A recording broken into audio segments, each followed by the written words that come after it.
Olá amigos, hoje quero falar-vos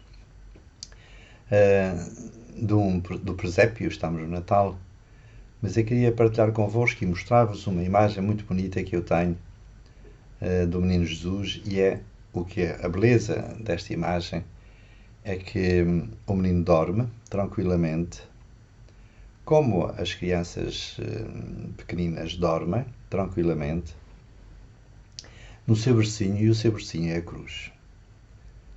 Pode parecer estranho, mas na verdade esta figuração do presépio, em que a cruz é o berço do menino, em que o menino repousa sobre a cruz, pode parecer estranho, mas na verdade manifesta de uma forma simples, popular, um grande conceito teológico, que é a relação entre mistério da encarnação, que se celebra no Natal, e Páscoa.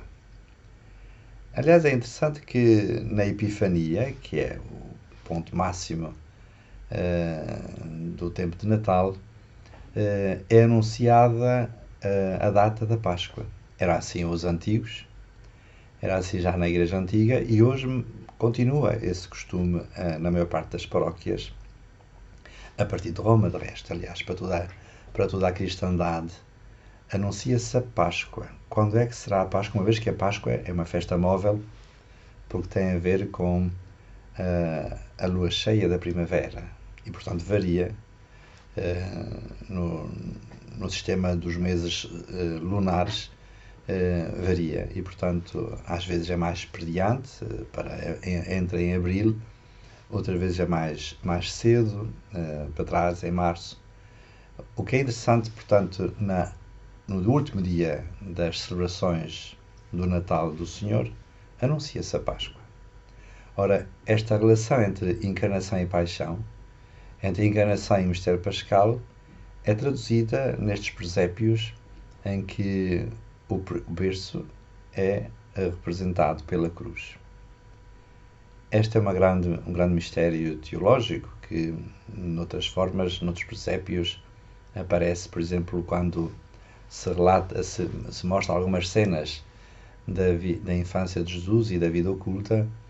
Aparece Jesus a ajudar o seu pai, José, o seu pai adotivo, ou putativo, como às vezes se diz. Isto é, julgava-se que era filho de José, mas na realidade ele é o Filho de Deus, nascido da Virgem por ação do Espírito Santo. Ora, refere-se a infância de Jesus e o tempo da sua adolescência e da sua juventude, da sua vida oculta, porque ele esteve 30 anos a maturar a sua missão de Messias, de Filho de Deus, no silêncio da casa de Nazaré e nos campos de Nazaré. Ora, alguns presépios representam Jesus ajudando o seu pai carpinteiro a fazer cruzes. Podia ser que isso fosse como alguns cinemas da vida de Jesus representam, em que os carpinteiros eram convocados todos para fazerem cruzes, nas quais eram crucificados os zelotas, os revolucionários que combatiam o Império Romano e que eram submetidos ao suplício da cruz. Podia ser. Alguns filmes da vida de Jesus representam esta cena, São José, portanto Jesus, que é convocado para construir cruzes onde seriam crucificados os revolucionários e os combatentes do Império Romano na Palestina.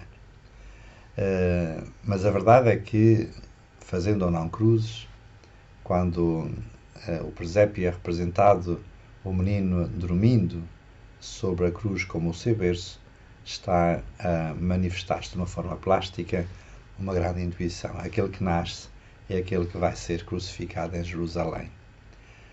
A cruz aparece na Estrada das Escrituras não como uma fatalidade, mas como o para onde da vida de Jesus. Ele caminha para Jerusalém para ir ser crucificado. Tinha consciência daquilo que lhe esperava, progressivamente amadurecida. Isso vê-se nas narrativas, nas profecias da paixão, que pautam a segunda parte do Evangelho de São Marcos e também de São Lucas e de São Mateus, em que Marcos 8:31, 9:31, 10:33, ele diz aos seus discípulos: o Filho do Homem vai ser entregue nas mãos dos pecadores, que será crucificado, mas ao terceiro dia ressuscitará. São as profecias da paixão, que é quase uma narrativa da paixão em síntese, que alguns exegetas acham que aquilo é uma espécie de uma profecia depois dos acontecimentos, mas na realidade um exegeta protestante, Joaquim Jeremias, considera que a segunda profecia, 9:31, representa as palavras autênticas de Jesus, manifesta a sua consciência do caminho que o leva a Jerusalém para ser rejeitado pelos homens, crucificado. Que, aliás, há uma outra face do Evangelho de São Mateus, em que o chamado lógion do serviço, em que Jesus diz: o Filho do Homem veio não para ser servido, mas para servir e dar a vida em resgate por muitos. Depois, nas narrativas da instituição da Eucaristia, isso é claramente afirmado. Corpo entregue, sangue derramado para a remissão dos pecados. Portanto, quando está presente este presépio tão simples, o menino que descansa sob a cruz, está toda a teologia do mistério de Cristo, que se realiza na encarnação e na paixão. De tal modo que a paixão é o ponto culminante do mistério da encarnação. Ele vai da encarnação até ao fim. Como São Paulo canta num dos hinos da Igreja Primitiva, o chamado hino canótico: ele esvaziou-se de si próprio e fez-se obediente até à morte e morte da cruz. A cruz do Senhor.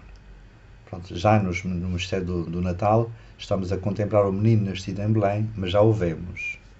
Ele é aquele que vai dar a vida por nós, para a salvação da humanidade, dando o seu sangue. Realizando aquela palavra que São João diz na conversa de Jesus com Nicodemos: Deus amou de tal modo o mundo que lhe deu o seu Filho único, não para o condenar, mas para o salvar, e a salvação vem pela cruz de Nosso Senhor Jesus Cristo, a cruz gloriosa, de onde nos vem a salvação, como se canta no pregão pascal. E o Apocalipse até diz que, uma carta de São Pedro fala no Cordeiro imolado antes da constituição do mundo. De maneira que a paixão do Senhor na cruz, a cruz gloriosa, de onde nos vem a salvação, e nós, os cristãos, como é que nós nos benzemos? Em nome do Pai, do Filho e do Espírito Santo, e dizemos a Santíssima Trindade. Quer dizer que no momento em que Jesus morre, revela o mistério da Santíssima Trindade. De tal modo que São Pedro diz numa das suas cartas: o Cordeiro imolado antes da criação do mundo. Fica aqui esta meditação, a partir deste meu presépio, deste meu menino que dorme sob a cruz, sobre a relação entre encarnação e paixão, que, aliás, grandes teólogos contemporâneos, como Baltasar, desenvolvem amplamente, de uma forma sistemática, toda a teologia a partir desta relação entre encarnação e paixão. Tenham um Santo Natal. Até à próxima.